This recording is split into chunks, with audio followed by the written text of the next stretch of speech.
Il existe un son que votre chat produit uniquement pour vous et pour personne d'autre. Pas pour les autres chattes, pas pour les chiens, pas pour les oiseaux du jardin. Uniquement pour vous. Les chercheurs l'ont enregistré, analysé, et ce qu'ils ont découvert est proprement stupéfiant. Ce son a exactement la même fréquence que les pleurs d'un nourrisson humain. Et votre cerveau, sans que vous le sachiez, y répond de façon instinctive, incontrôlable.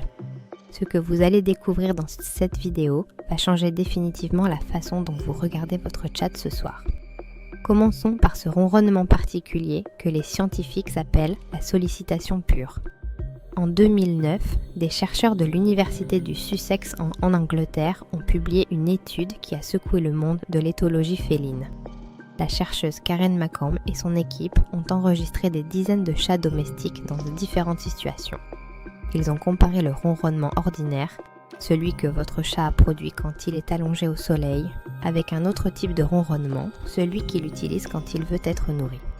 La différence est invisible à l'oreille humaine ordinaire.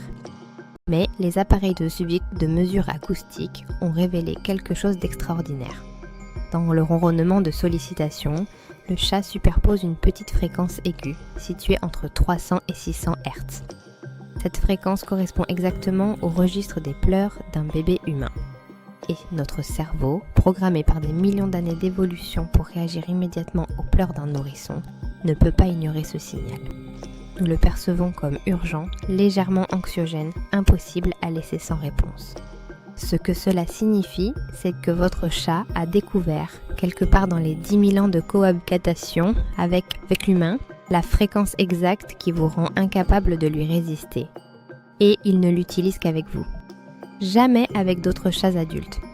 Jamais seul. Uniquement dans le contexte d'une interaction avec un être humain. Certains chercheurs ont même établi une carte acoustique de ces ronronnements de sollicitation. Les fréquences varient légèrement d'un chat à l'autre, comme des empreintes sonores. Et les résultats montrent que les chats qui vivent avec des humains plus réactifs développent un signal encore plus précis, encore plus calibré. C'est une coévolution acoustique en temps réel. Plus vous répondez à votre chat, plus il affine l'outil qu'il utilise pour vous atteindre. Vous le formez sans vous en rendre compte et il vous forme en retour. Cette boucle de rétroaction comportementale entre vous et votre chat dure depuis le premier jour où il est entré dans votre vie. C'est une adaptation spécifique, consciente dans ses effets, même si elle est probablement instinctive dans son origine.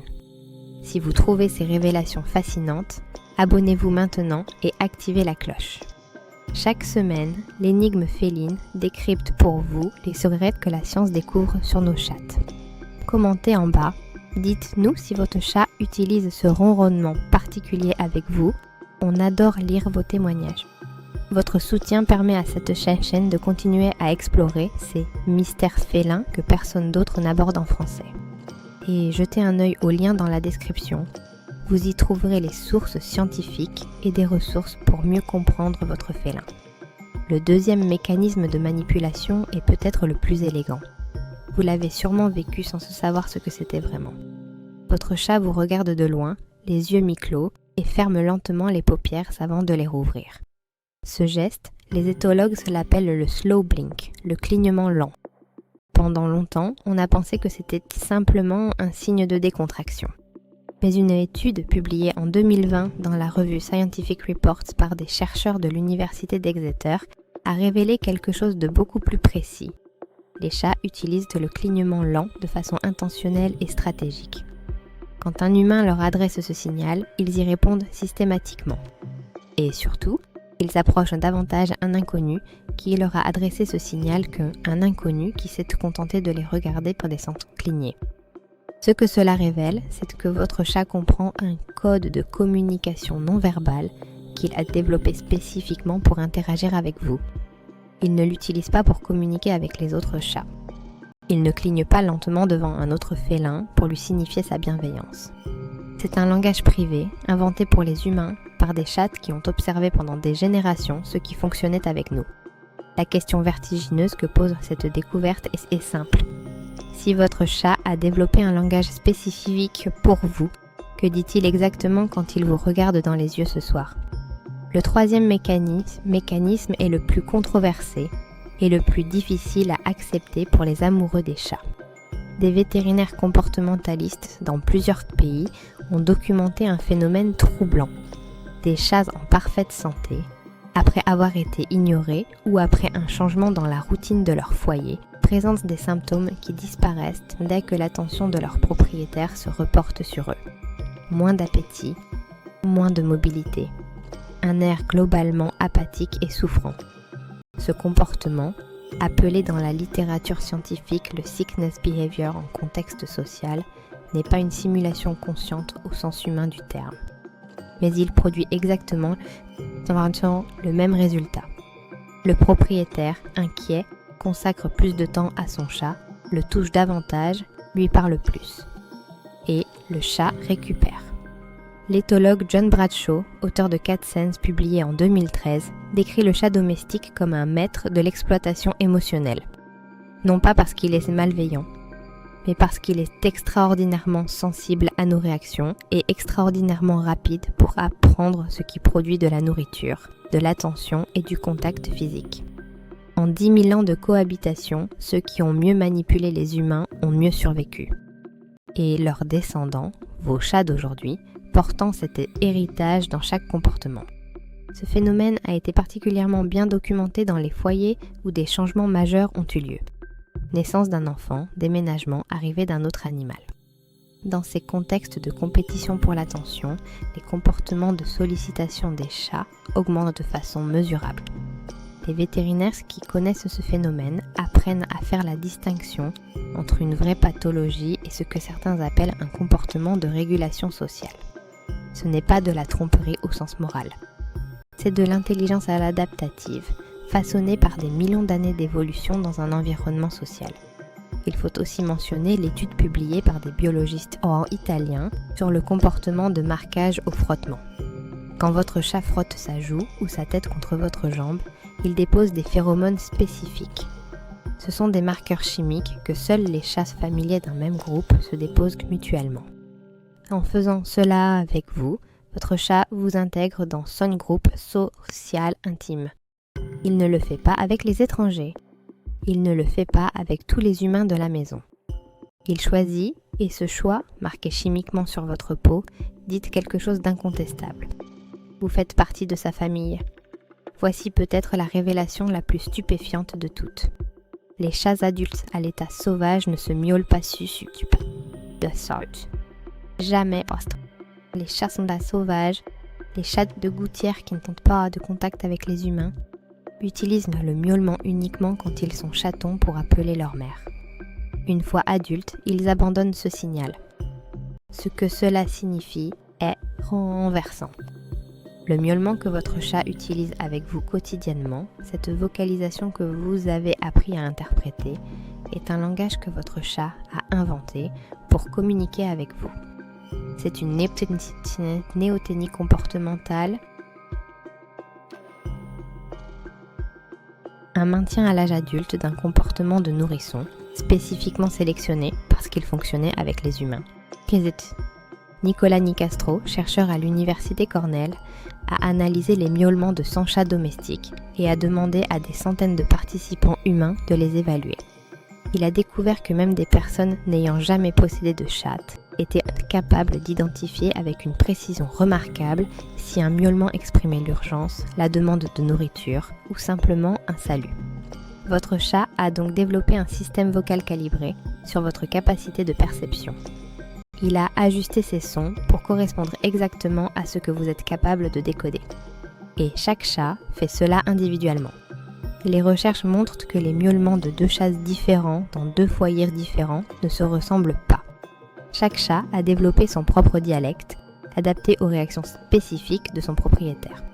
Plus fascinant encore, des expériences ont montré que les chats modifiant leur miaulement selon l'humeur perçue de leur propriétaire. Un propriétaire stressé reçoit des miaulements plus courts, plus fréquents. Un propriétaire détendu reçoit des vocalisations plus longues, plus modulées. Votre chat lit votre état émotionnel et adapte sa communication en conséquence. Il ne se contente pas de parler, il écoute vos réponses et recalibre en permanence.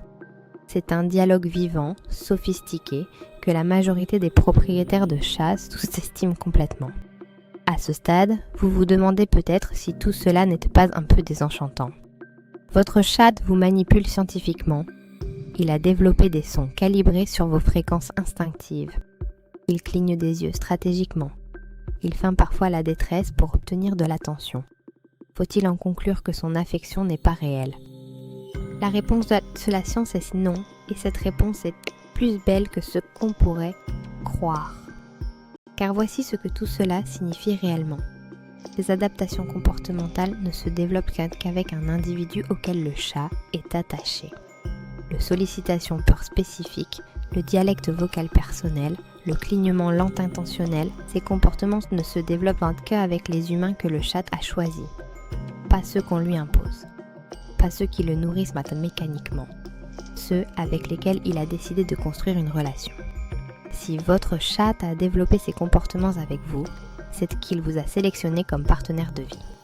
Il a investi du temps et de l'apprentissage pour construire un code de communication privée avec vous spécifiquement. Aucun autre animal domestique ne fait cela.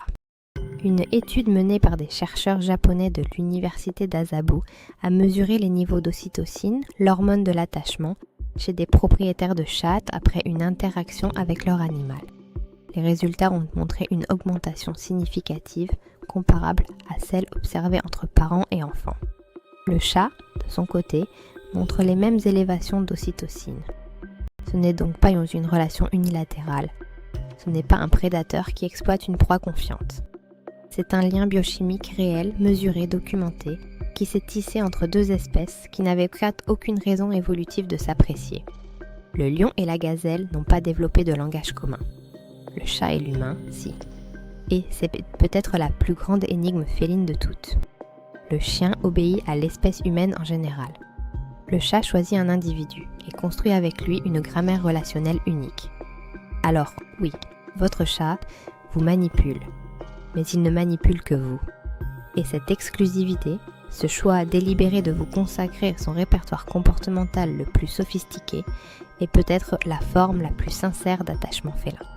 La prochaine fois qu'il vous regardera avec ce ronronnement légèrement urgent qui vous fait vous lever du canapé malgré vous, vous saurez ce qui se passe réellement. Ce n'est pas de la faiblesse de votre part. C'est la réponse à 10 000 ans d'une conversation que vous avez entamée ensemble, lui et vous, sans même vous en rendre compte. Des chercheurs de l'université de Vienne ont démontré que les chats se souviennent des services que leurs propriétaires leur ont rendus. Ils rendent la pareille, à leur façon. Un chat qui dépose une proie à vos pieds, qui s'installe sur vos genoux exactement quand vous êtes stressé, qui vient se coller contre vous les nuits froides, n'agite pas par hasard. Il répond à la relation. Il honore le code que vous avez construit ensemble. Des études d'imagerie cérébrale sur des chats ont montré que le cortex préfrontal, zone associée à la prise de décision sociale, est actif quand ils interagissent avec leurs propriétaires familiers. Leur cerveau travaille. Il évalue, il décide, il s'adapte. Et tout ce travail cognitif est consacré à maintenir et à approfondir la relation avec vous. Et cette conversation, contrairement à ce qu'on pourrait penser, parle très clairement d'une partie. Elle parle de confiance réciproque.